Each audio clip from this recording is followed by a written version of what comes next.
This is the Chris DeGaulle Show podcast. Okay, guys, let's just rip. And Chris DeGaulle. Chris DeGaulle. Chris, thanks for being with me tonight. Chris DeGaulle. I'm joined now by Chris DeGaulle. Now, he puts the broad in broadband. It's Chris DeGaulle.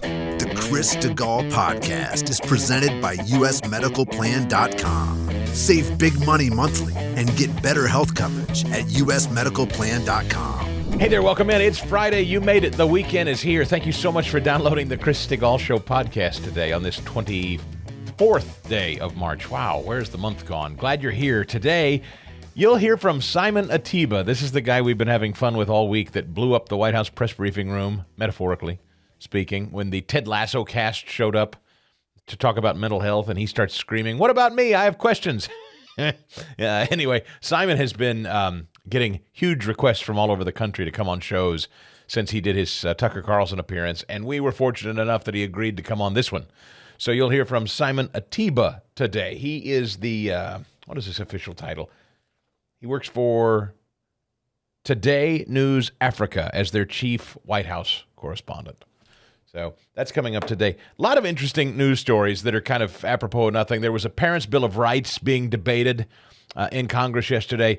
The Democrats, as per usual, lost their ever-loving minds at the idea of you as the parent being responsible for your own child and having supremacy in terms of the way your child is raised and taught, and no one should come in between you and your child, even at school. Democrats just can't accept that. Have a lot in the stack today as it relates to your kids and their educations. Turns out the World Athletic Association thinks that men and women are different and shouldn't compete against one another. That shouldn't be allowed. That's interesting. Paying you to stay pregnant, ladies. That's a thing in Philadelphia. Ford is hemorrhaging money on electric vehicles. More of this Pride Night stuff in the NHL. Back and forth and back and forth. Different teams don't quite know how to handle it.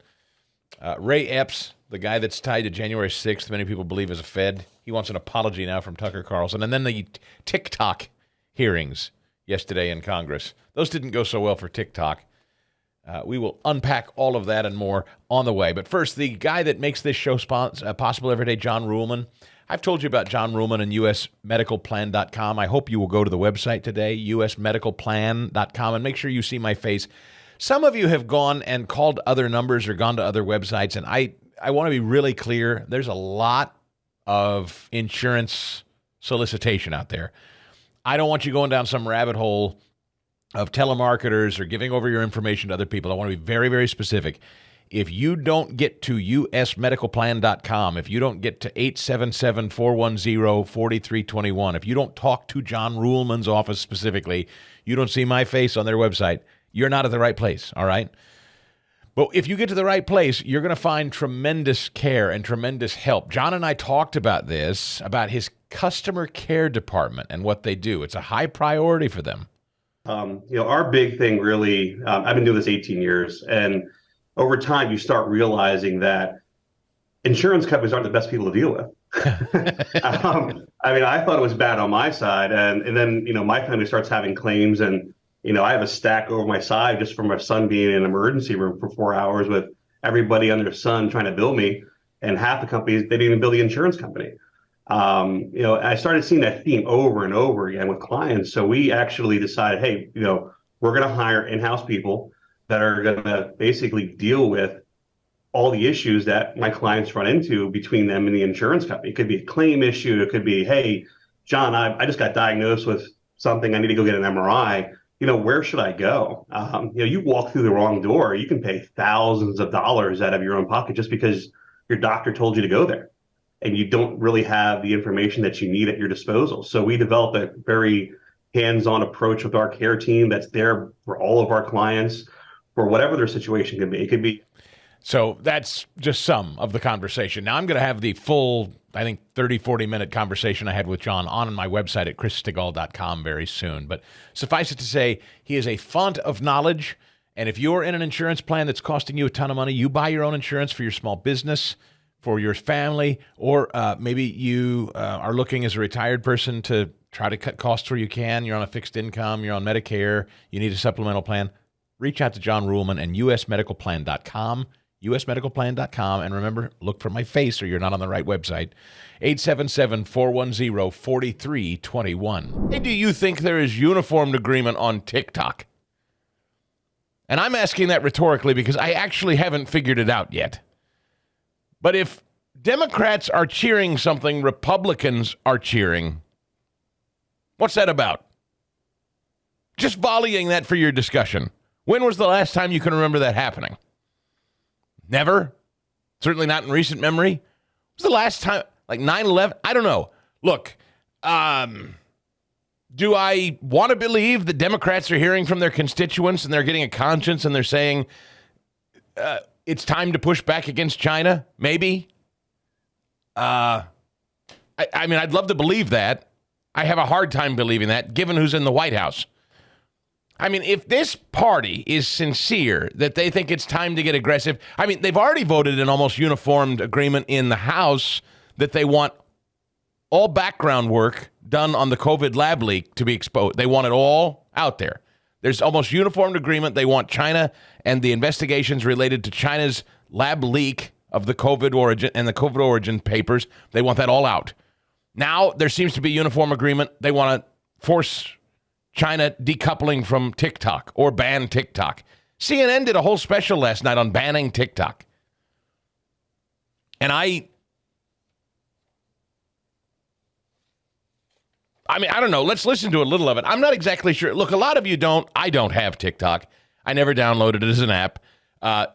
All young people use it. You know who else uses it by a lot? And I said to a friend of mine yesterday, why, we were kind of volleying around the idea, why is CNN doing a TikTok special? The coming ban of TikTok? And I thought about it for a little bit, and then it occurred to me, young people and women. Young people and women are huge TikTok users. And so this would ruin a lot of lives of young people and specifically women. I'm not saying men aren't on TikTok. I'm just saying that there are a lot of business, small business people, women who are doing this kind of lifestyle coaching, or look at me losing weight, lifting weights. Look at me starting my business. This is how you paint a credenza. You know, that kind of stuff. TikTok is full of people selling their business on that thing. So what is a total ban on the most popular app that women, younger and middle-aged women who are making a living and kids who are communicating on it, what does that mean if there was a uniform government ban on it all of a sudden? I think that means emotions would run high. I don't think said another way, I think the people that use it are probably not with government on this, would be my guess. I don't think most people that use TikTok give a thought to who's monitoring them. And I don't think they care. I mean, if you cared about this issue, do you have it on your phone? I care about it. I don't have it on my phone. I just don't. As a matter of principle, I just decided there's enough social media. I don't need the headache. And if you're telling me the added caution is China may be surveilling you, okay, that's enough for me to say I got my plate full. I'm fine with Instagram and Twitter and Getter and Truth Social and Facebook and, you know, like I got enough. I don't need TikTok. Now, I have, you know, my digital team says to me, Chris, you got to start posting TikTok videos of the show. You got to do it because that's where everybody is. And I said, well, I don't want to. I just don't want to. I don't want to learn it. Now, every kid that my family interacts with, including my own, are on it. I'll just be full disclosure. My kids are on it, and every kid I know that my kids know is on it.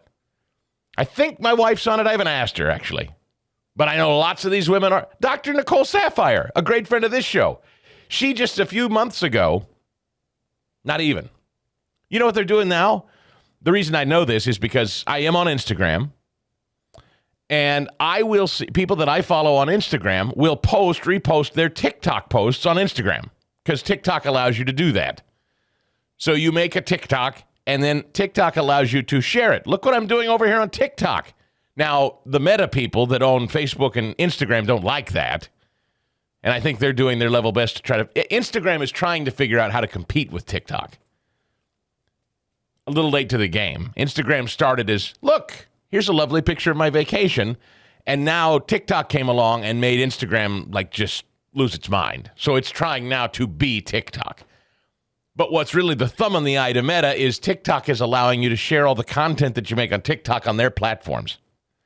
So I watch all these people on TikTok by way of Meta, where I spend time on Facebook and Instagram, as most of you probably do too. So you're starting to see more TikTok videos show up on your Meta-based platforms.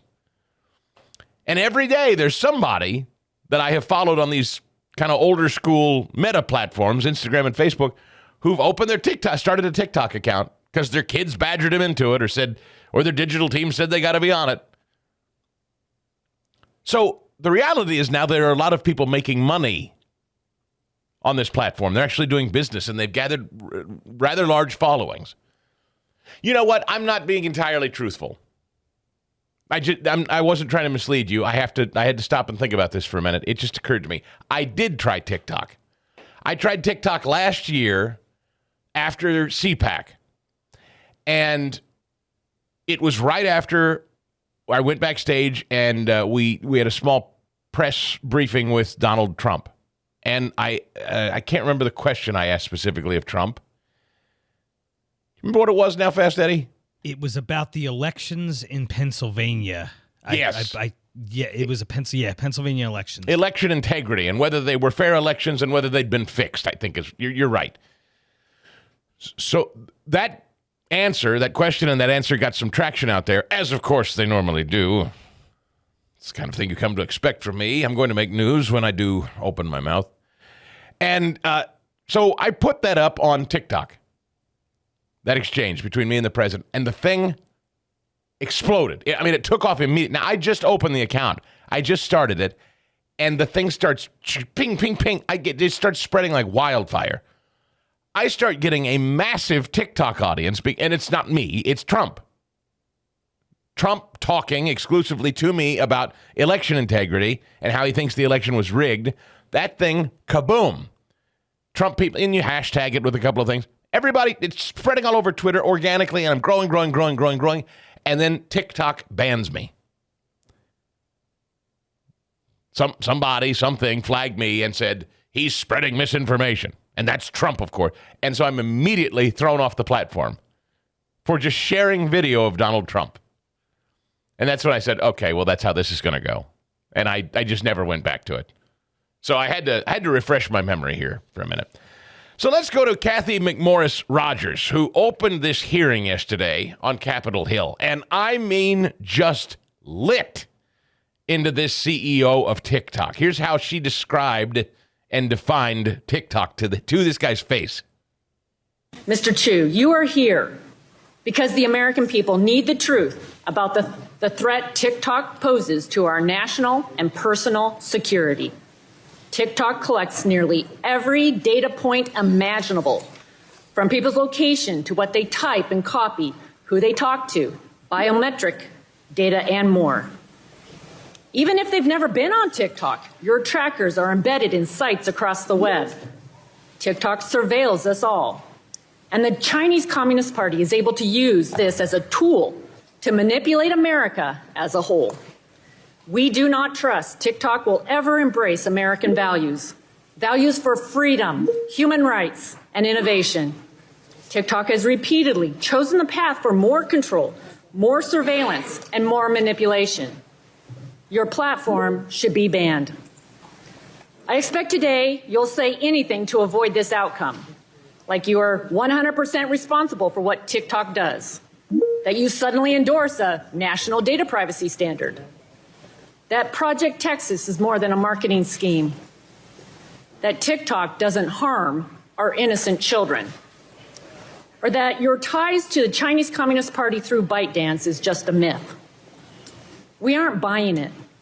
In fact, when you celebrate the 150 million American users on TikTok, it emphasizes the urgency for Congress to act. That is 150 million Americans that CCP can collect sensitive information on and control what we ultimately see, hear, and believe. Right. So you get it. And she goes on to dress these people down. Now, if her numbers are right, and I suspect that they are, for those of you that don't use this and you go, I don't care about TikTok, I don't even use the stupid thing. Half this country does. I said half the population does. So there is a greater than 1 in 2 chance everyone you bump into today at the gas station, in the grocery store, wherever you go, there's a better than 1 in 2 chance if they've got a smartphone, they're on TikTok. So, again, don't be dissuaded from paying attention to this issue because you yourself don't participate. I'm tempted because I don't have it to go, I don't care. Half the country uses it. Now, as for Democrats, what are they whining about? Yvette Clarke. It's not as though they share common points of view here. They're both coming at TikTok, but for different reasons. They, of course. Now, why do you think Republicans are concerned about national security and China corrupting and compromising the United States? Why are Democrats upset? Wokeness, equity, racial disparity, not making it up. They're going to scold the communist Chinese about not being inclusive enough. Listen to this. And this problem happens in parallel to the lack of adequate recognition, attribution, and compensation to Black creatives for their content. Black creatives. The exploitation, cultural misappropriations, the erasure of Black creatives' ownership of their fashion, art, and media is nothing new. We need transparency, accountability, and bold action to mitigate against misinformation, bias, and exclusion of certain communities from the opportunities present on platforms like TikTok. Yeah.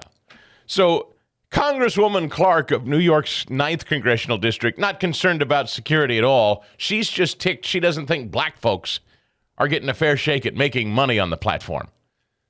I bet the Chinese will reverse course of media. I bet the Chinese will install a DEI director at TikTok any moment now because of Congresswoman Clarke's demands. Right. In fact, Alam Bukhari is going to be with us today. He's kind of written the book on this subject, and one of his stories yesterday from this coverage is Democrats are focusing on woke grievances during the TikTok hearing, not national security. Sounds about right. Now, yesterday, who was a guy from New York? And I didn't get to him yesterday. Another congressman. He thinks Republicans are coming down on TikTok because they ain't cool. You're not down with the kids. I am. We Democrats, we have swagger. We know how to talk to the youth. You Republicans, you're all stuck in the mud and you don't know how the young people talk. We know how to navigate TikTok. So we cool with TikTok. We don't care about communist Chinese spies because we know the youth. And you Republicans just don't like TikTok because you don't know the youth. Not making it up. You know, Robert, I just realized something. Republicans ain't got no swag. That's why they want to ban TikTok. Republicans ain't got no swag. That's the problem. And I mention that in the context of engaging young people in the democratic process. Yes. So it's not uniformed agreement, but for the most part, it seems that everybody, the long knives are out for TikTok. Everyone in uniformed agreement. CNN did a little coverage yesterday with their special, The Coming Man of TikTok. I can only presume, again, this is to try to attract a female audience who uses this thing more heavily than men. Somebody called Evan Siegfried on their special last night. Listen. First of all, we saw today on Capitol Hill, TikTok CEO go and give a masterclass in what not to do in front of Congress because he flubbed it left and right. One of the things he kept on pushing was, we're a private company. In China, there's no such thing as a private company. Sure. The Chinese government can have access to it, particularly through their intelligence services at any point. And what we also saw today was how close they are to China. They were repeatedly asked, can you say that the Uyghur genocide is happening? Right. And they say, I'm not an expert. They hemmed and hawed. I mean, and they then tried to compare themselves to other platforms like Facebook, Instagram, and Twitter. Look, Elon Musk is a lot of things, but the last time I checked, he has not been participating in any sort of concentration camps or genocide of another group. And lastly, the thing that really scared me today was the answer when the CEO was asked, have you used TikTok to spy on Americans? You know what he said? I wouldn't call it spying. And would Facebook call it spying, what they do? Yeah. Or Facebook doesn't have a direct relationship with the Chinese intelligence service. No. I mean, that kind of descended into a nervous weirdness. Because the argument against going after TikTok is, well, why aren't you going to go after the rest of the companies out there doing the same activity? And, did you hear what it was kind of funny, all the nervous tittering there toward the end.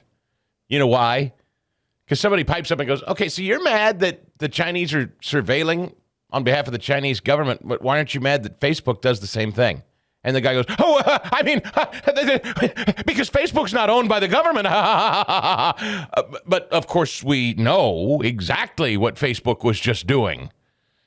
What's been our government is behaving exactly the same way with American social media. It took a billionaire who makes electric cars to buy one of these companies and expose what was going on inside our American social media companies. That's what it took. So what I'm saying is there's really not a dime's worth of difference. And they kind of swerved into it there nervously. Oh, shh, our overlords at Facebook, you're going to make them mad. Don't say that. Oh, there's lots of difference between Facebook and TikTok. Not really. It's just the government entity monitoring. Well, 2022 was the stock market's worst year since 2008. I mean, absolutely awful. Inflation is hamstringing the economy. It's hamstringing our savings. If you've been following the news, you know the Fed keeps threatening to raise interest rates. They're going to do it again here this week, it sounds like, because that's the tool they have to use to keep inflation under control. It's not working, though. This administration is addicted to spending, and they're turning a blind eye on the ramifications of all that spending. So I don't want you to wait and lose your savings and lose more value than you already have. Hedge inflation by turning to Birch Gold Group. Now, I just talked to the Birch Gold people last week at CPAC, and I said, look, I don't know much about gold personally. They said, don't sweat it. And it's not a high-pressure thing, and they're not even asking me to tell you, buy gold, because I don't know anything about it. I can't advise you that way. They're pros, and what Birch Gold is, they're the foremost authority on precious metal IRAs. They'll help you convert your existing IRA or 401k into an IRA in gold. And the best part is it's completely tax sheltered. If you want to know more about this, would you just text them today? They'll send you a free kit, and that's all they've asked me to say to you is, if you're curious about it, text, and here's the thing, you text my name, Chris, to 989898. All right, so text my name, Chris, to 989898, and you'll get a free info kit on diversifying into gold. That's all. It's just to receive a kit, okay? It's an A-plus rating with the Better Business Bureau at Birch Gold. Thousands of satisfied customers. You can trust Birch Gold to protect your savings right now with gold. So text Chris to find out more about it at 989898 and let me know about it. You can get that free info kit when you do. Again, text Chris to 989898. They're debating something in Congress right now called the Parental Bill of Rights. Parental Bill of Rights. It just simply is a congressional bill stipulating what parents have. It asserts that parents actually are parents, that they have the authority. Schools don't have the authority. Parents have the authority on a host of issues, whether it's CRT, the DEI, all the acronyms, gender. You can't.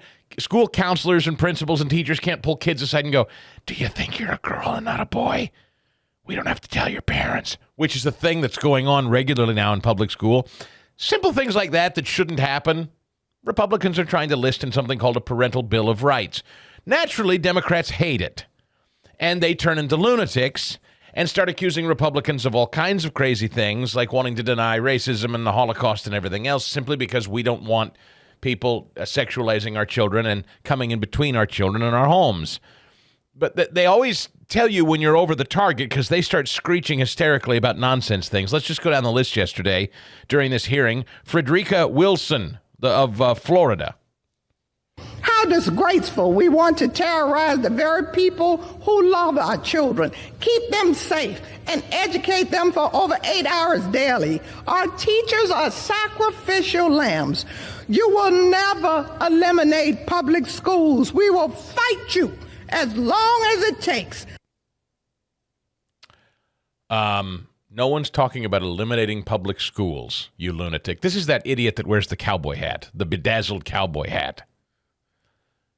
Who's talking about eliminating public schools?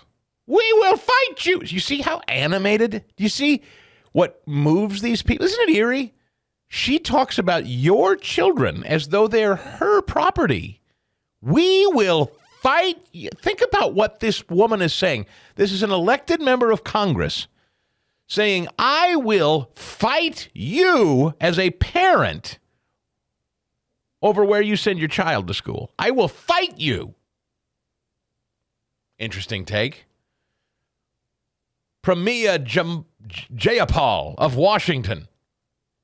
And also targets our very vulnerable trans kids who are absolutely no threat to anyone in this body.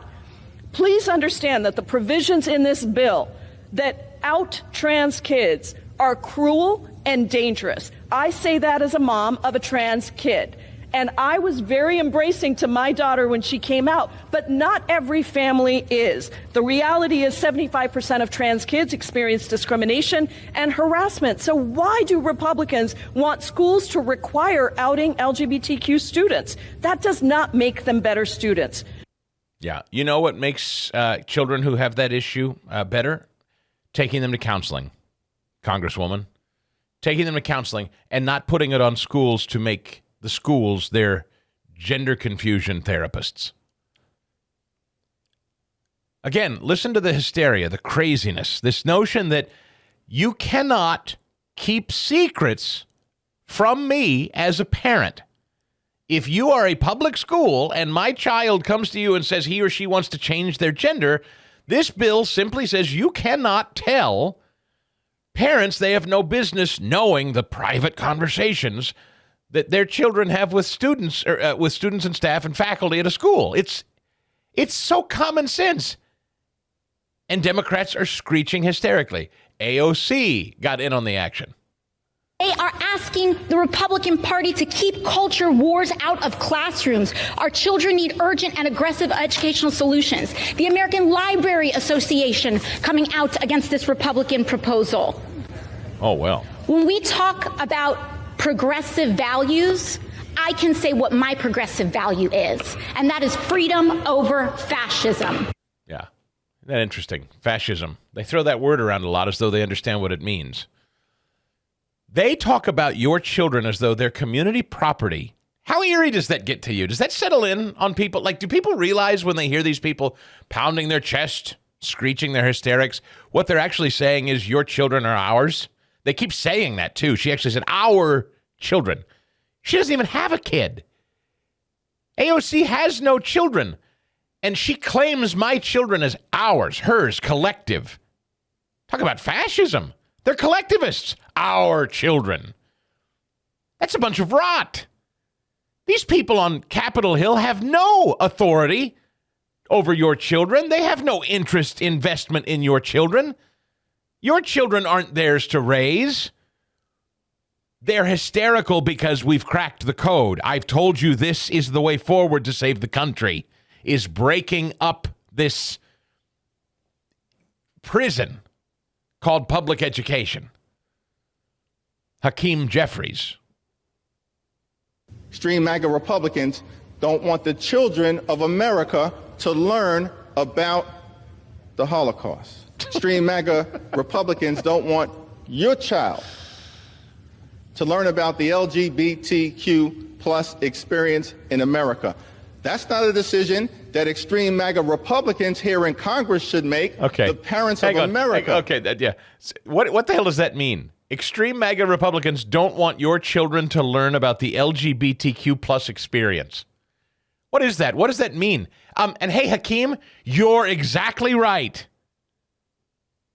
If that makes me an extreme MAGA Republican, then tattoo it across my forehead. Let me say loud and clear, nobody in my kids' school better be teaching them anything about any experience related to LGBTQ+. That is not why I send my children to school, Congressman Jeffries. So you're damn right. And how dare you, you little piece of excrement, how dare you suggest the Holocaust and your gender-confused drag queen shows are on the same level? How dare you even put those two things in the same sentence? You disgusting little twerp. Sheila Jackson Lee, the next lunatic to take the bat. Don't we want our children to be kind? Don't we want our children to know that slavery was wrong as I fight against slavery today that still exists? Don't we want our children to understand the basis of all of our history, the mosaicness of this nation and African American history? Don't we want teachers to get the salaries that they deserve?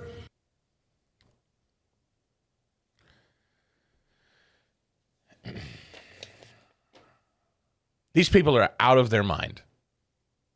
And they're going to the most extreme, hyperbolic, nonsense rhetoric to try to shame parents for simply saying, our children are ours.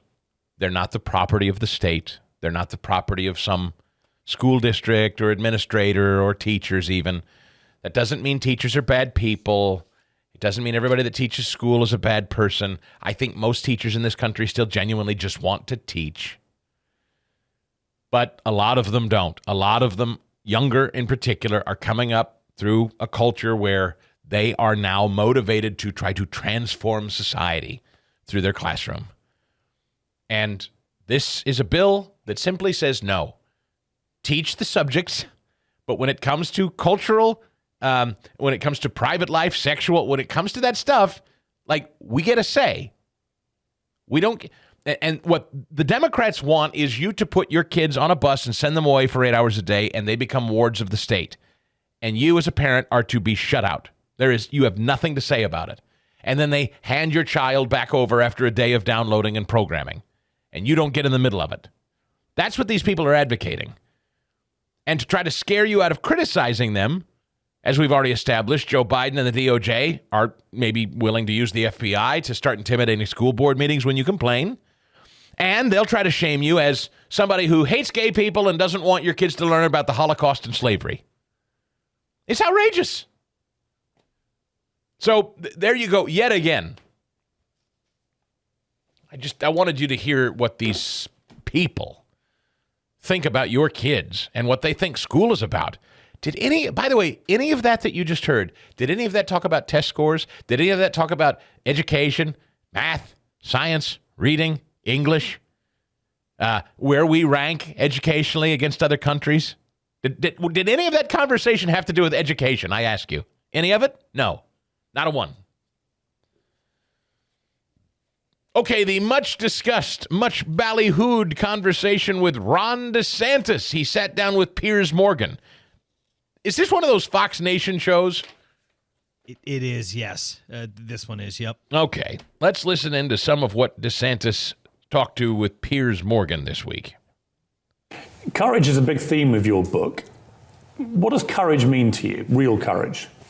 Well, I think it means just willing to pay a price. And I tell a story about when I used to fly to D.C., you'd fly by the National Mall, look out the left side of the plane, see all the great monuments and the Capitol, big man, how great is our country?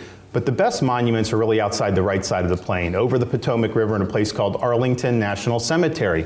Headstones arranged orderly over those rolling hills. And they made the ultimate sacrifice. And it just shows, and this is on the grandest level, you can have the best Constitution in the world, the best Declaration of Independence in the world. If you don't have people willing to stand up, risk, and give their lives for that, it doesn't amount to very much. Now here, what we have to deal with is far less than what they had to give. But you do got to give something. And if you're not willing to pay a price to exercise leadership, you ain't going to be a good leader.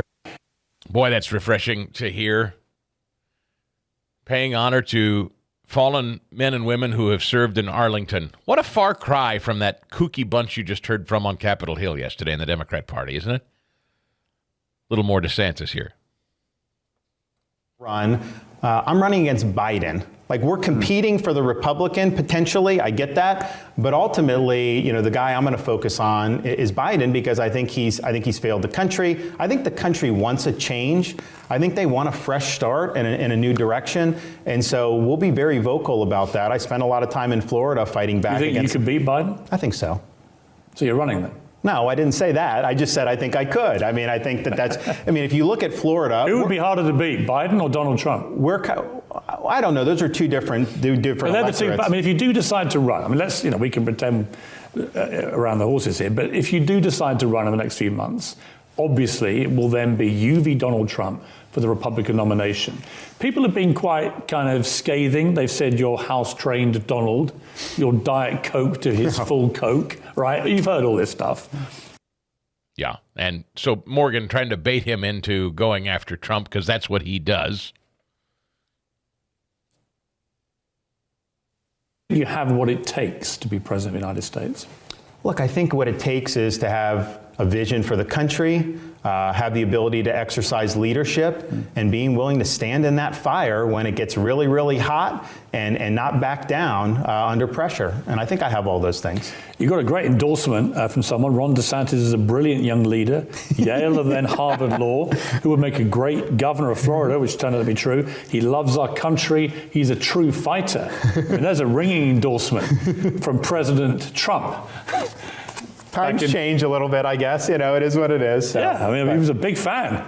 No, I mean, I think, and I think, you know, we had a good relationship as a congressman. And I think one of the reasons he got to know me is because I saw this Russia collusion thing as a farce from the beginning. Right. Very few people said that. We had a handful of us in Congress that were fighting back against that. And so I would go out on TV and I would defend him when it wasn't popular and when it was kind of politically risky. But I just thought it was the right thing to do. And I thought that he had good ideas for the country. So I wanted to do. And then when I became governor, his last 2 years as president, I was governor my first 2 years, and we worked very well together. I mean, he had a place in Florida. He wasn't a resident yet, but he understood Florida and really worked well with us to serve our state. You made a fatal error in your relationship with What's that? Donald Trump.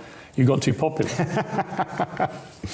Well, I would say if you look at some of the change from that and all the way up, what's been the kind of the major thing that happened that's changed his tune was my re-election victory. Right. I mean, that's kind of the mark. Well, because many of his picks in the midterms did badly, and you, who had been, you know, he was a mentor in many ways, I guess, early on, had this thumping victory. Piers Morgan's a troublemaker.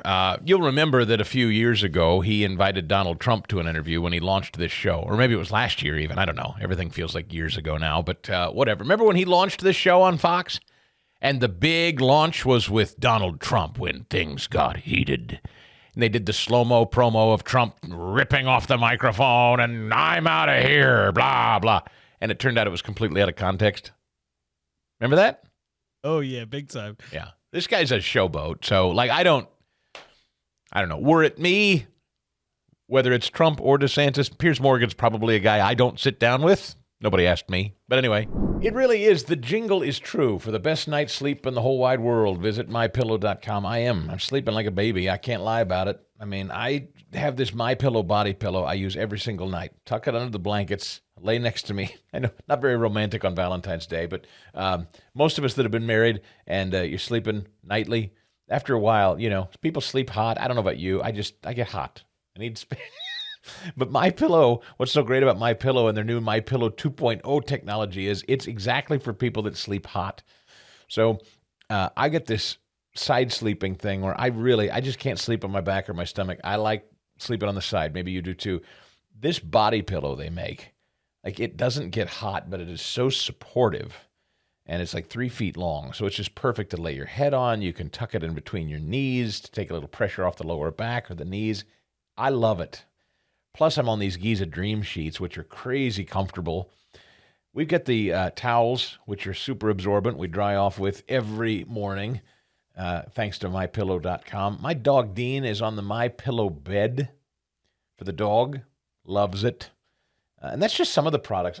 Right now, I'm sipping my coffee. Mike has his own line of coffee. I got the light brew. I think next time I'm going to order the dark brew and try that. But all of these products and so many more, from the robes to the slippers, Christine loves her MyPillow slippers. You got to check it out. And if you go to MyPillow.com and order today, you use my promo code ChrisPodcast. ChrisPodcast. That allows you to save up to 66% on everything on the website. And it also lets them know that you listen to the podcast, which means a lot to me. They're advertising with me in the hopes to reach you. I know you're going to love the products, but when you let them know Chris Podcast, it gets you the discount and lets them know you listen. So thanks for that. It's a three-legged stool. Hopefully everybody wins. So MyPillow.com, promo code Chris, or for the best customer service, you should know everything you order, 60-day money-back guarantee, a 10-year warranty. So they're really high-quality products. and made here in the United States. So 800-932-5056 to order in person, 800-932-5056 or mypillow.com, promo code Chris. Very briefly, just kind of on a related topic, I think it kind of interesting, just noteworthy. Out in Utah, state of Utah is now looking at some new regulations for children and teens that will now need parental consent to open any social media account. The law will also give parents full access to the social media accounts of all minors in the state of Utah. I don't know quite how that works. I can't get my mind wrapped around how you govern that state by state. But, I mean, there is no expectation with my kids, for instance. My kids know and understand that their phones are for our consumption. We pay for them. So, as such, at any time, we've always had a standing policy. We can seize the phone, we can open the phone, we can look at the phone. And up until very recently, my wife was signing off on everything they downloaded and or purchased or whatever as far as apps go. We've lightened up on that with the boys. Still monitor that a little bit with our 14-year-old, a little more closely. But anyway, Utah is taking it seriously and says, and I've heard this discussion before, that when it comes to social media and just phones in general, you ought to treat it like cigarettes, you ought to treat it like booze, you ought to treat it like drugs and driving. You should be a certain age. You agree with that? You've got a little one who doesn't even really probably know what a phone is yet, but you're going to hand him a phone when he's 3-4 years old and he starts downloading apps? Yeah, it's called Nokia. It's one of them brick-looking things. Right. The old school. I mean, yeah, honestly, when... I had a cell phone for emergencies only. It was in the early days because I was, going downtown every day as a... Yeah, but I'm talking... No. I don't care about you. You're a parent. Let's talk about the hard stuff. You've got a little kid coming online soon. Very soon, he's going to see all the kids with phones. What are you guys going to do? I hope to keep it out of his hands as long as humanly possible. Really? Yes. Does your wife feel the same? She does. Yep. And so he comes home. Like, what age do you think? And this is not a judgment, really, because every parent makes a different call on this. What age do you anticipate you might hand him a phone, given what you know at this hour? I would hope 9th grade. Ooh, you're going to wait till freshman year. Yeah. Oh, you're gonna go through all the prepubescent years with no phone. That's the plan. I'd like to check back in with you on this. I hope we can hold it. Do you think he could grind you down? How resolute are you? Because I'll tell you, when every kid in town has one but him, he's going to let you hear it. Yes. I think, me personally, I can be pretty resolute. I mean, you're talking to the person, we had a political science class in college, and we had to shock each other to try and get, the teacher said, if you shock this other person, then you will get an A in this, project. So I'm the only one that kept turning it up and shocking the other people. I got an A. So I can hold. Okay. Do you think your wife's as tough? I don't know. Yeah. I don't know yet. And then, once you decide to give in on the phone, then becomes what can he have on the phone? What can he watch? What can he listen to? What can he download with or without your supervision? Social media, I thought, had some kind of age limit, so I would really like to keep him off of social media. I don't need him watching 15 1-minute, 2-minute videos every day and that kind of attention span thing that goes with it. So if, let's just say, the Commonwealth of Pennsylvania passes a law here in the next year or two that says you cannot give little Eddie a phone until he's, 15 years of age, you'd be fine with that. Absolutely. You'd just look at him and say, sorry, son, those are the rules of Pennsylvania. Nothing I can do. Yep. Takes it off your plate. Okay. Well, look. If I had it to do all over again, not that you're asking me, we chose 6th grade. 6th grade was when we said, all right, here, have a phone. Hindsight, too early. Hindsight, I'm not so sure. I don't know. I hear the arguments all the time. Well, they got to have a phone. I still don't believe that. I mean, I hear people, it's such a 2023 argument. They got to have a phone. What if I need to get a hold of them in an emergency? I don't know. How did all of us function before phones with an emergency? People still died and had house fires and emergencies before cell phones.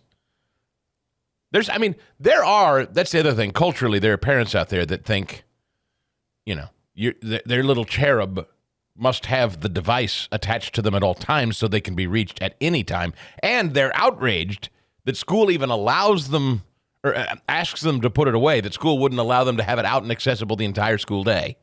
Outrageous. I mean, there are parents that will actually fight schools about it. So, anyway. Chris, have you experienced the other side of that? Have you seen any parents, I guess, in where your kids go to school, fighting against the teacher that has taken their phone away during the day? Like, have you seen resistance? Absolutely. Wow. Yes. You will hear all the time parents that say, my son or my daughter, I need to be able to get a hold of him or her and they'll come up with some cock and bull reason. Their grandmother is very ill and could die at any moment, and I need to.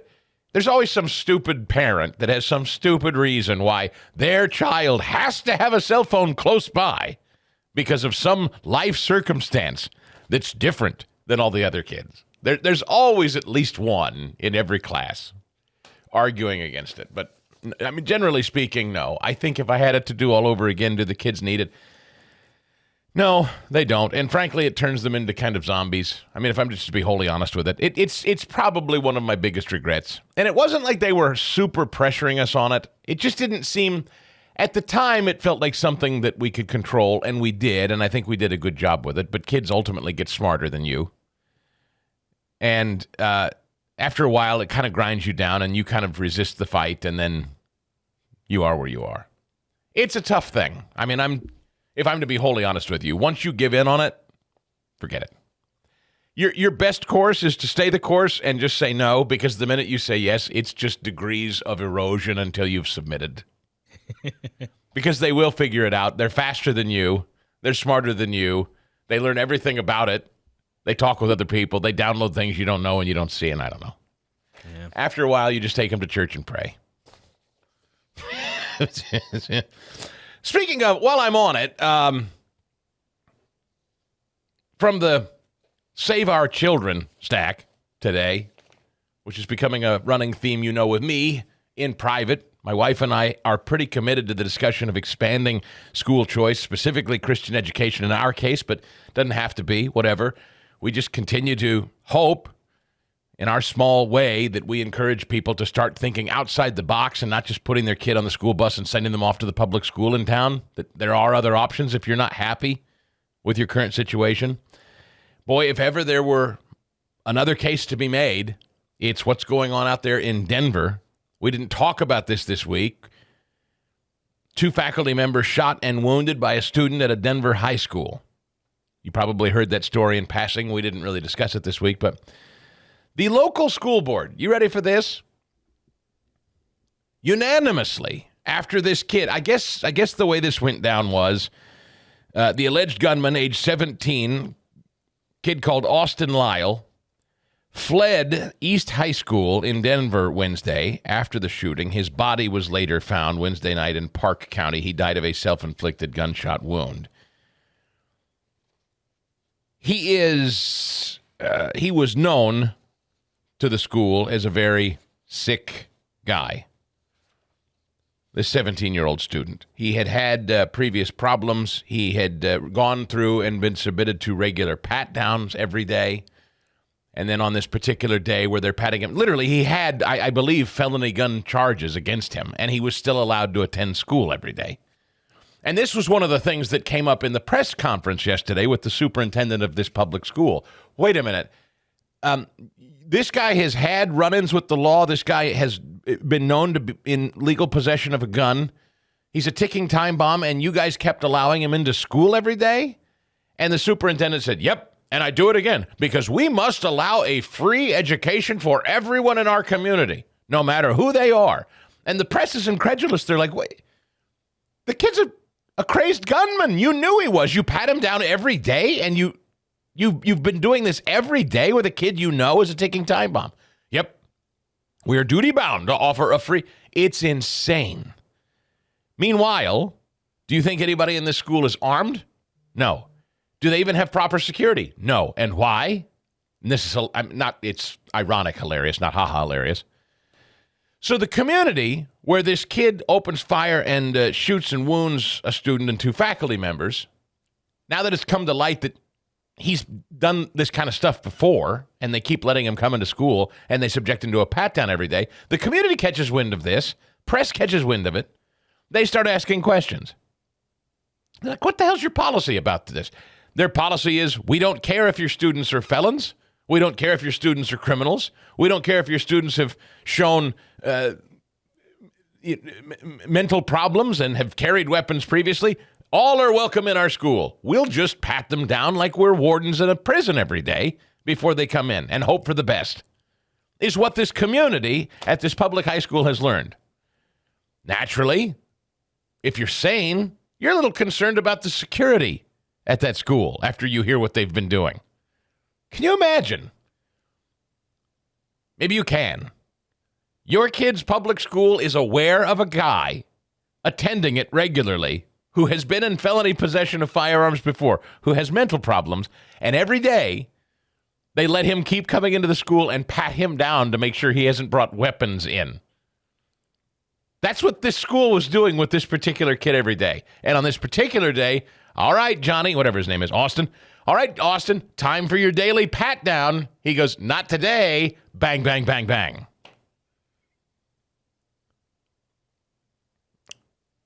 So, not surprisingly, this Denver school is also, because they're very woke and very progressive, they have no security whatsoever. None. And they don't believe in it. Because armed guards are such, security, that's, I don't know, racist or whatever. And they eliminated any security at the school. Well, they have this big emergency school board meeting after this incident this week, and I'm kind of slack-jawed. Based on the emergency situation presented by the events of March 22nd, the Board of Education hereby suspends the ban on armed officers, effective through June 30, 2023. The motion approved by the board Thursday. The school superintendent said he was committed to having 2 armed police officers stationed at East High School during school hours through the end of the academic year, regardless of the official policy.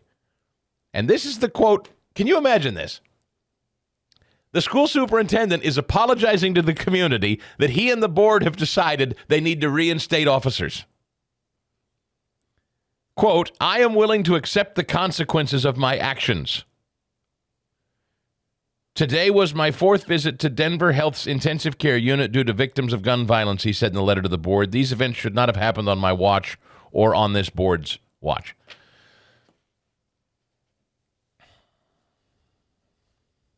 Save your kids. The people running public schools, in many cases, are not thinking clearly. They do not have the safety of your children top of mind. They have politics top of mind. Meanwhile, I didn't spend a lot of time on this, and I meant to yesterday. From the House Republicans, DOJ whistleblowers show that Merrick Garland and Joe Biden administration properly cast protesting parents as domestic terror threats. A mother who owned a gun, a father who railed against the government, demands for accountability from public school boards. On these threads, did Merrick Garland and Joe Biden build a domestic terrorism campaign designed to suppress dissent over progressive school policies? A new report from the House Judiciary Committee on Weaponization of Government says yesterday. The Biden administration has largely refused to cooperate in a congressional oversight. Chair Jim Jordan subpoenaed the DOJ for almost 2 months ago, but that's only produced a partial response. Between the whistleblower testimonies and the subpoena, it paints a damning picture already. Local law enforcement agencies objected to the encroachment of the DOJ into their jurisdictions and told U.S. attorneys that any threats arising could be dealt with locally. U.S. attorneys told the DOJ that not only did they see any such trends at all, let alone manifesting as domestic terrorism, their staff suspected that this was a manufactured issue. And even the occasional threat used to justify the approach turned out to be unrelated. So this piece at Hot Air is a pretty deep dive into what we now understand was true all along. The DOJ was hopping. And remember, Merrick Garland's son takes a ton of dough running around to school districts all over the country on DEI. Remember that? His son-in-law is a big DEI proponent, makes hundreds of thousands of dollars running around to school districts implementing DEI crap. So parents are naturally, that's who's showing up at school board meetings trying to shut that crap down. Critical race theory, diversity, equity, inclusion stuff. Merrick doesn't like that. Son-in-law not getting the pockets line quite like he used to, maybe. So threatens to start sending the DOJ and the FBI into school board meetings.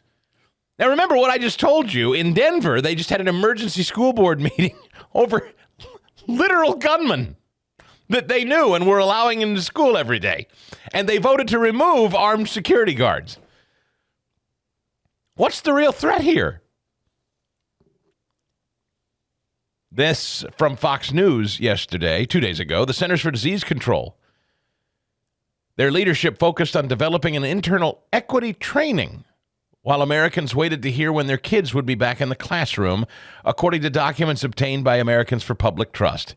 CDC leadership focused developing an equity and DEI training regarding racial sensitivity, unconscious bias, and microaggressions in the workplace, while the majority of K-12 schools were shut down across the country in February and March 2021. The Americans for Public Trust Executive Director, Caitlin Sutherland, in an interview, said the CDC has refused to turn over the actual training material. Members of the CDC's Equal Employment Opportunity Advisory Group were required to complete the training by March 15th before it was rolled out to all employees and were asked to take a survey upon completion where they were encouraged to provide detailed comments about the course content. One comment about the training asserted that managers are steeped in denial. They simply do not see themselves as biased and do not accept that they will make biased or prejudiced decisions. Newly obtained records reveal that while a vast majority of schools were still closed for in-person learning, the CDC was participating in woke training. The CDC should have been making every effort to reopen schools. What did they do instead? Well, first, they colluded with teachers' unions and allowed them to write the guidance that kept schools closed. Then they diverted time and resources to participate in these trainings. Many schools, of course, as you know, didn't reopen until the fall of 2021. Progressive politics infecting public schools. And you, as a parent, speaking up, have become enemy number one. By the way, a harumph for Ron DeSantis. Universal school choice is headed to Ron DeSantis' desk in Florida. Just passes the Florida Senate. Corey DeAngelis, friend of this show, senior fellow, American Federation for Children, telling Fox News he believes a universal school choice revolution has been ignited. The dominoes are falling. There's nothing the power-hungry teachers' unions can do about it. We owe Randy Weingarten and her union allies a special thank you for overplaying their hand and awakening a sleeping giant, parents who want more say in their children's education. I believe he's right. So hubba hubba and harumph to the governor down there in Florida. Another state domino falls. Another state offering universal school choice. That means the money spent by the state on your student you can take and put toward any school of your choosing. Wouldn't that be remarkable? Dare to dream it. That means you can take that money and keep your kid in that public school if you're happy with that public school. And if you're not happy with the state of things in your public school, you can take that money, start your own school, homeschool pod, send them to a private Christian school, a Catholic school, a Montessori school, whatever. But wouldn't it be lovely to have that?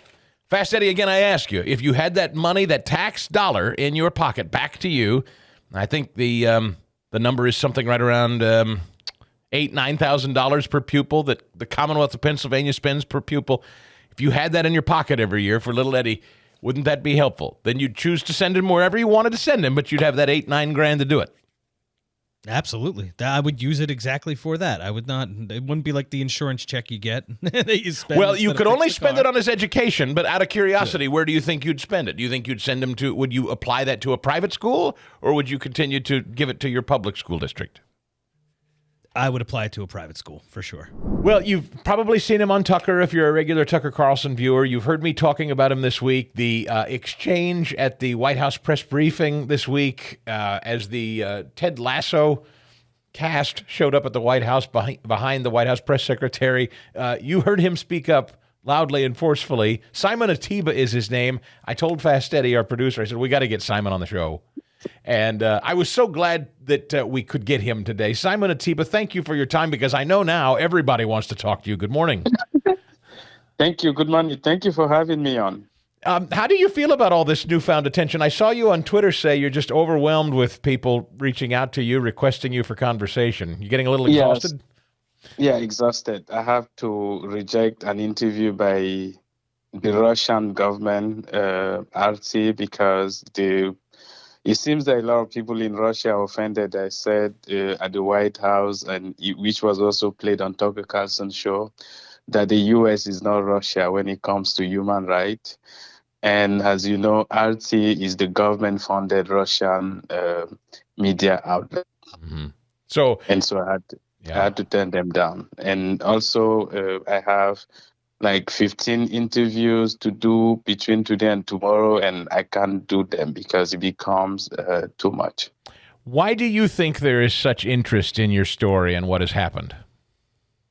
No, I think people, especially people in the U.S., believe that the human right, especially the First Amendment, is the bedrock of democracy. And if we begin to lose freedom, in many countries around the world, people are afraid to ask questions to the people in power because they can be jailed, they can be detained, they can be killed.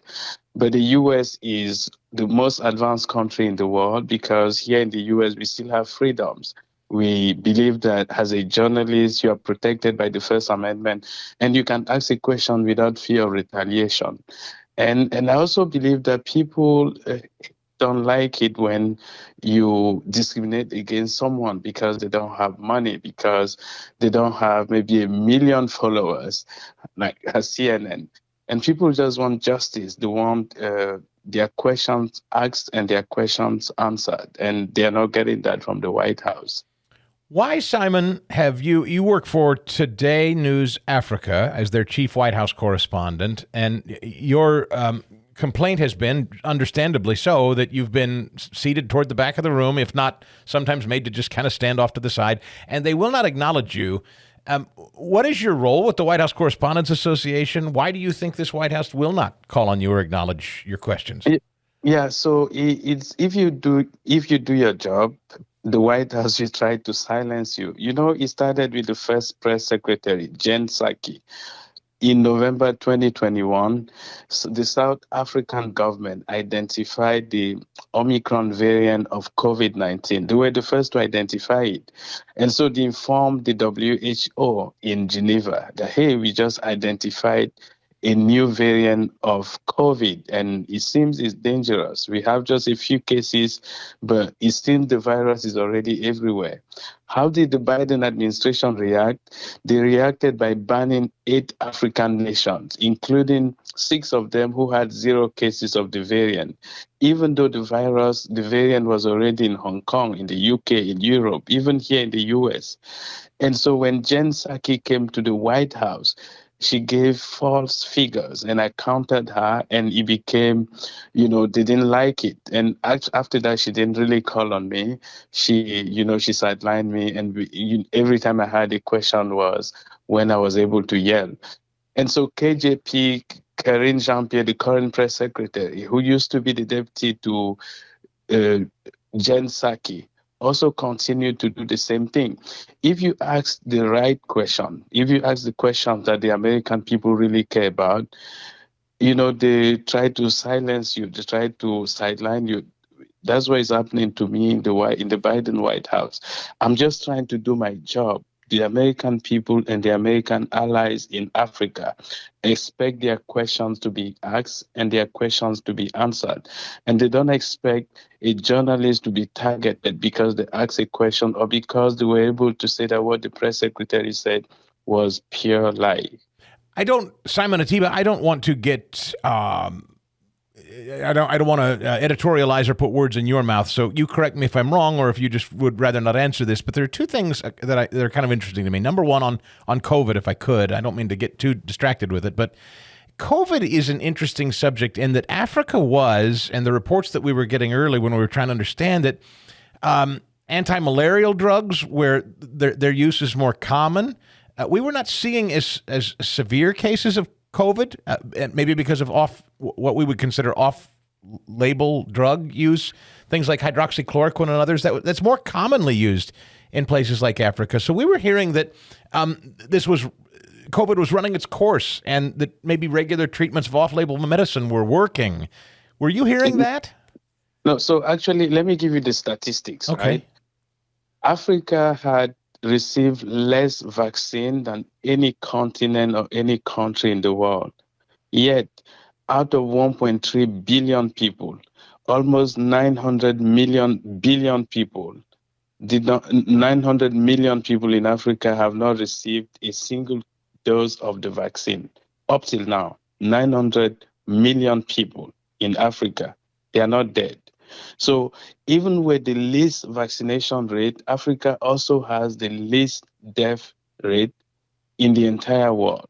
So it didn't work there. People didn't have masks. People didn't even have money to wear masks. So no vaccine, no mask. And they don't have as advanced hospital and research industries as we have here in the US. Yet they still manage it very well. And some people have tried to say, it's because Africans are young, but there are old people in Africa. There are all kinds of people in Africa, middle-aged men, women, old, the elderly. So, and yes, malaria is, a common, disease in Africa. Everyone who has lived in sub-Saharan Africa, like myself, has had malaria several times in his or their life, and I've always had things like hydroxychloroquine and other drugs to treat malaria. So it wasn't a big deal in Africa. COVID wasn't a big deal in Africa. It's still a big deal it's still not a big deal in Africa. Out of 1.3 billion people, 900 million people have not received any single dose of the COVID-19 vaccine, and they are alive today. So again, I don't want to put words in your mouth, but I just want to clarify. Do you believe this, COVID just was able to run its course and sort of, if you want to call it herd immunity, happened? Or do you think it was a combination of that and the hydroxy that you mentioned? I don't really know. I've asked the WHO that same question. They also don't have, the last time I asked them, like a few weeks ago at the press briefing, I asked them, how do you explain that Africa, with no vaccine, no mask, nothing, and they have the least death rate, and, in the US, with all the vaccines and everything, we have more than 1 million people dead. And when we have only 350 or so million people, how do you explain that? They didn't know. I don't know. I don't have any explanation. I just believe that COVID wasn't a big deal in Africa. As far as the disease itself is concerned, yes, the economic ramifications were, profound, but the disease just ran its course. And they didn't, and you had that to report as a legitimate member of the media, and every time you would bring something like that up or bring that to the table, it seemed like this country did not want to talk very specifically. The world really did not talk a lot about Africa. We would get stories about what was coming out of Africa. No, because Africa was the outliner, right? Yes. Just imagine Pfizer, Moderna, and all of them pushing vaccines and telling you that if you get the first shot, you won't get, COVID anymore. And then people begin to get COVID after getting the first shot.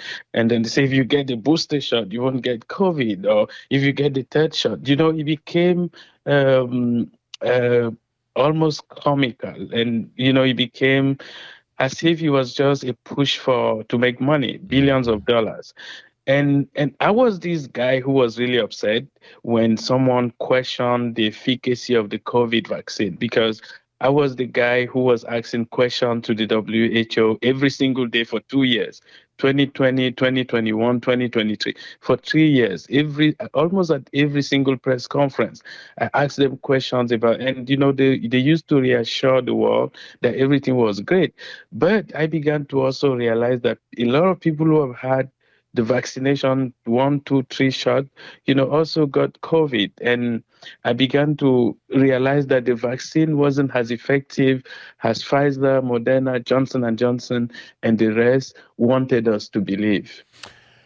I'm going to pivot a minute to kind of a cultural observation. And again, I don't mean to drag you into this if you'd rather not discuss it, but it's just something that domestically is interesting to me. For years and years, I've been a member of the United Methodist Church. I no longer am. And it's because coming soon is a big split in that church over the issue of gay marriage and gay clergy. The United Methodist Church has been meeting for a few years to discuss it. And there's an interesting phenomenon that I just wanted to call this audience's attention to. And the reason I bring this up with you is because when they meet together as a global leadership, in a global leadership setting, consistently, the culturally conservative, biblically based opposition comes from Africa, interestingly. That's what's held the United Methodist Church together. Has been the continent of Africa and the United Methodists of Africa, and now it looks to be a split in that church, which will be called the Global Methodist Church, and then largely the North American continent that wants to continue to call themselves the United Methodist Church. I say all that, Simon, to say culturally, it seems Africa strikes me. I've never been. It strikes me to be a more conservative continent culturally than a lot of the North Americas. Can you speak to that? Yes, and it's still, Africa is still traditional. 2 days ago on Tuesday, the parliament in Uganda passed a bill that will criminalize identifying as LGBTQ plus. Mm-hmm. And so yesterday at the White House, the White House is threatening to pull aid. I'm an advocate of human rights. I believe that people should be who they want to be, but in Africa, people believe in human rights in Africa. People just have reservation when it comes to gay marriage, especially when it comes to also involving children in things like of course, transgender, and so it's still a steep hill to climb in Africa. It's largely, I'm sorry to interrupt, Simon, but it's still would you call Africa largely a spiritual nation? It's still a deeply spiritual nation, be it Christian. I'm not saying exclusively Christian, but it's a spiritual continent, And right now, in more than 30 countries in Africa, same-sex relations are still banned, including in Uganda. Now they are taking it a step further to make it to even to make it illegal to identify as LGBTQ. Now, and that's because, if you go to many African countries on Sundays, for instance, everyone is in church. If you go to Lagos, for instance, in the southwestern part of Nigeria, everything is closed on Sunday. The church, the stores are closed, the business is closed. On Sunday morning, most people, millions of people go to church. So it's really hard for them to accept the new cultural shift that is, coming from the West and the U.S. And so, Simon, may I ask this? Because having you confirm that, I appreciate it very much. My guess, my hunch is, much like I see in this church split, the progressive left that has infected so many institutions here in the United States and in North America, I wonder if they know that about Africa, and as such, they kind of turn their backs. They don't like that that's a culturally conservative continent. Is that possible? So I don't know if they don't know that. I just believe that every single person, the U.S. is a machine, right? The U.S. embassies, they are everywhere, and they send all those cables every single day. And so they know how people feel in Africa when it comes to all those cultural issues. And many of the things on the left in the U.S. are actually things that are not acceptable in many African countries. Yeah, they are not acceptable. But the embassy tries to push it in different ways, grant support and communication, but it's still a steep hill to climb in Africa when it comes to many of the things on the left. Well, listen, I know you're not a man for identity politics, and this isn't about your race, but I find it amazing the way that your colleagues reacted to you, these kind of bullies, frankly, amongst your colleagues. I just kept thinking to myself, if a black man was shouted down by a white conservative or Republican member of the media, like if a white Fox News guy started screaming at a left-wing black man in the White House press briefing room the way they were screaming at you, there would be stories of racism and bigotry and how dare you speak down to a man of color like that. But it's interesting how a white progressive crowd can shout you down into silence the way they treated you. I just like to point that out. In 2021, when I was on Fox News, I said, what if President Trump had banned 8 African nations for a variant of COVID-19 that was in the UK, in Hong Kong, in Europe, in the US, everywhere. And all those 8 African nations were black nations. They would have described him as racist and a bigot and, any other word that you can imagine. And so that's what happens. So the reason I feel like I need to get questions at the White House is because the U.S. is trying to expand or strengthen ties between, with Africa. For instance, the VP is going to Africa in just a few days, and we are having a background call today with the National Security Council to try to preview her trip to Africa. The First Lady, Jill Biden, just returned from Africa. President Biden himself is planning to travel to Africa. And we've had the UN ambassador, the US ambassador to the UN just returned from Africa. So, and Secretary of State just returned from Africa a few days ago. So the US is trying to strengthen ties with Africa at a time when China is expanding influence, spreading disinformation against Africa. And all we are trying to do at Today News Africa is to strengthen those ties using accurate and relevant information. Instead of helping us, the Biden administration is almost trying to weaken us, almost doing as if they are the Chinese who have to fight us. When I'm just this guy saying that, no, we need to strengthen ties, open your eyes. China is expanding. And the reason I'm doing that is because I believe that the US is still the most advanced country in the world, and where you have freedoms, where they respect, we still have human rights. We still have things like that most people who leave their countries to come to the US look up to, because the US respect those things. But if we lose it, it will be, it will affect every single person. But instead of helping me, the Biden administration is fighting me. You very specifically brought up China, Simon. I don't want to keep you all day, but in bringing up China, do you think that this administration has a blind spot to China? Yeah, I don't know, but all I will say is they're not doing enough to compete against China. They always say that they don't want to go to war with China, but China is expanding across Africa. Yes. And we don't see the Biden administration pushing enough on that. Could you explain what that means to us? What is the Chinese expanding across Africa? How so? Explain that to us. Buying companies, building bridges, infrastructure, road, and also dominating, increasing their military bases in strategic places around Africa where mineral resources used by many U.S. companies are extracted. And so in the next few years, the U.S. will not be able, they may not know it or they know it, a lot of American companies, we have to buy those minerals from not Africans, but from China. A few days ago, the head of AFRICOM is the U.S. Africa Command in Africa. He's not even based in Africa, he's based in Germany.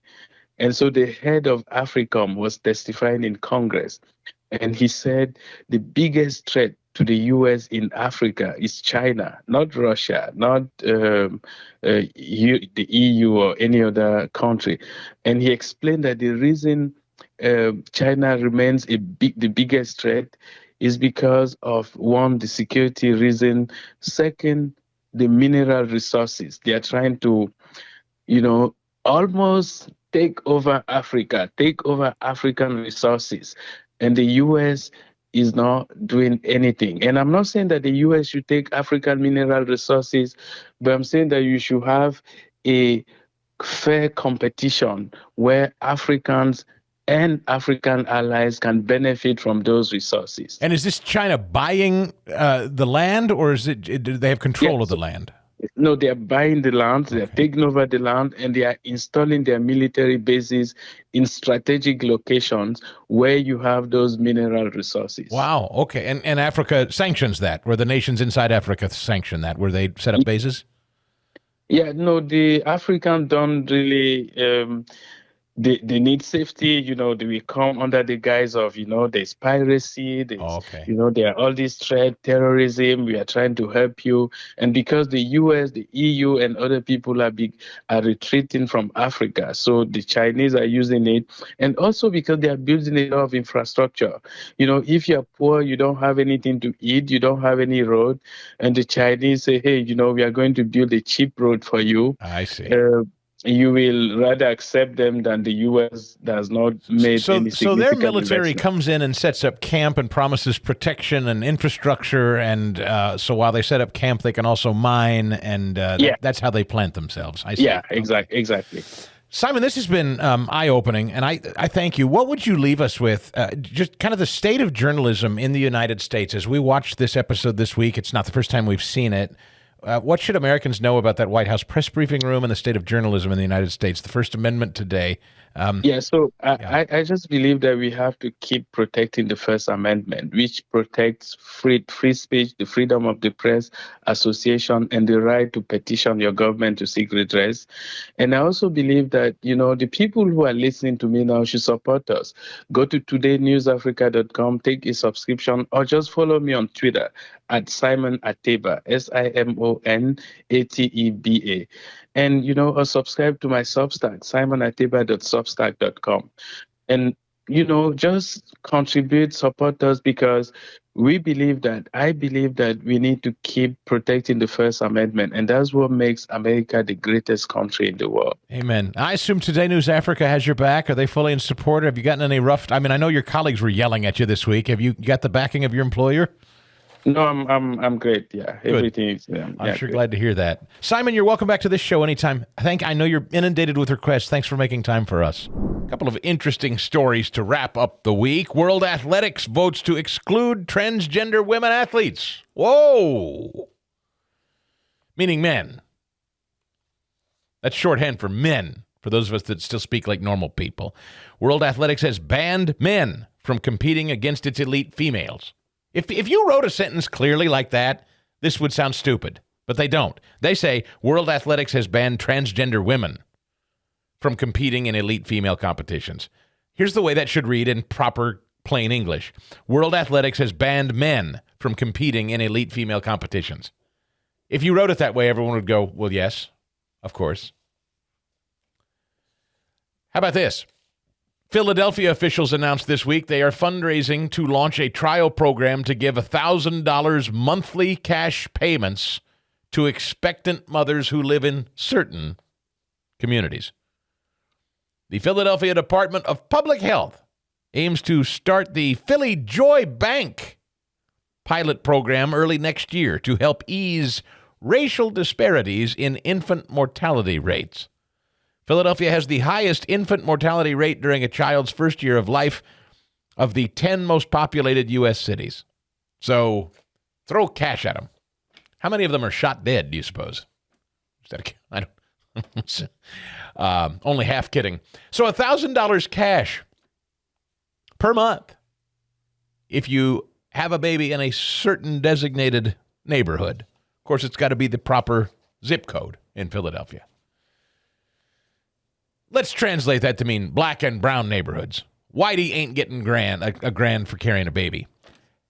But look, perhaps this will bring the abortion rate down. Maybe now there's a cash incentive to continue to carry your baby to term. I'm sure the abortion industry will pipe up here soon, very upset about that development. Ford Motor Company going full throttle toward electric vehicle manufacturing, even though they're sucking wind selling them. Ford said yesterday they expect their EV division to lose $3